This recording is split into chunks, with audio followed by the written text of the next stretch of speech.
I resorted to camping. I ain't shit with that llama, ain't shit with that chopper. I'm camping like I'm garbage, my reflexes on pause now. Hey yo, what it do, baby? It's your boy Dynamic, and today I'm bringing you a little Black Ops 2 commentary, and I'm gonna explain to you guys my theory on how Call of Duty killed crime. Yes, Call of Duty killed crime. Maybe killed is not the right word for it because we are talking about crime. But this is going to be one of those commentaries where I try to use my knowledge and what my opinions are, my theory, something that I've been thinking about lately. Well, I've kind of been thinking about it for like the past 2 years. But let me explain something first. This is going to involve a history of time, a history of the events that have occurred in time. So, starting out in the 1900s, late 1800s, 1900s, all the way to the 1920s, the homicide rate in the US was incredibly high.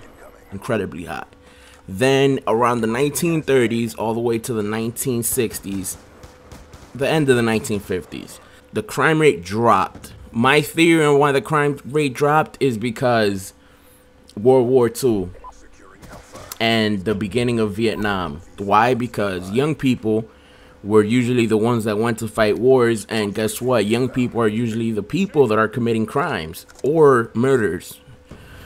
So the crime rate in the early 70s all the way to the 80s, it exploded absolutely. I don't know if you guys seen the movies from those periods of time, but those movies were filled with crime because that's what was going on in the US at that time. The early 90s were predicted to be, not the early 90s were predicted to be, but the whole 90s in the 80s was predicted to be basically a war zone. And for the first 5 years of the 90s, it basically was. Everything kept going at the same pace. The crime rate was incredibly high in the US. Something happened in the middle of the 90s. Crime just dropped, and it dropped all the way from 95 to about 2007. It dropped, and then it kept a steady pace during that time, right?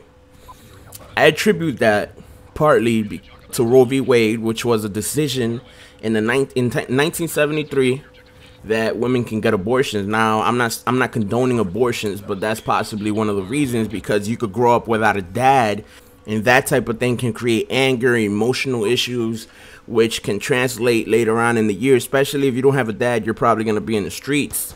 Well, not probably, but some of those kids are going to be in the streets. They only grew up with their mom. Their mom is over here working multiple jobs, and they're in the streets, and they get into criminal activity, selling drugs and stuff like that. And then that's how the crime rate was really high before abortion became illegal. After abortion became legal, then a lot of those moms who would have had those kids decided to get an abortion, and therefore those kids that would have later grew up and committed crime, some of those kids were never born because of those abortions. So basically 20 years down the line, the crime rate went down in 1995, around there, because Roe v. Wade was in 1973. So 22 years later, the crime rate went down because what? 20-year-olds that would have committed numerous murders and robberies and stuff like that were never born. Basically, that's one of my theories. That's been explained by other people. But the other theory is, during the late 90s, that's when the internet started becoming prevalent. It started becoming available for the majority of people. I don't know if you guys remember AOL, baby. America Online was like, it was the future back then, right? So people started using and spending a vast amount of time on the internet. And what happens when you spend time on one thing? You can't spend it on the other, right? So the crime rate went down from 1995 to 2007, and something happened in 2007 that made it even go lower, right?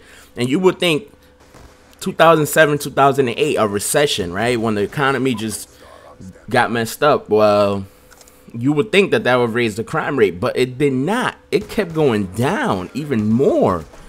And what I attribute that to is to the Call of Duty obsession.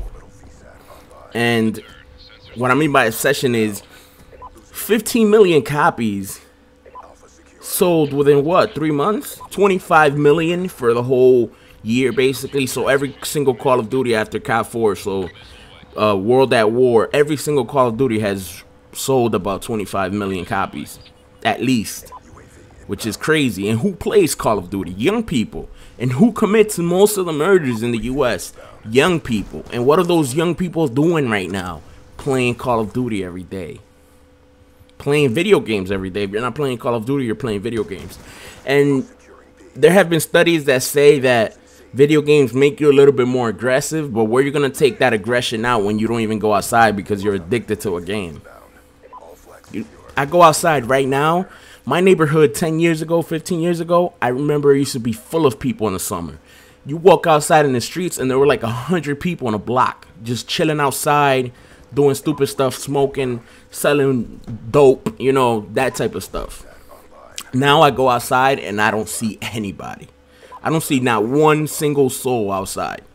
Well, maybe a couple people, you know what I mean? But it's not the same as it was before. The crime rate, to me, that's because of the internet, first of all, prevalence of the internet. Number two, Call of Duty and games like it, which are extremely addicting. And I'm not saying that's even a bad thing, because I think games are good. They exercise your brain and stuff like that.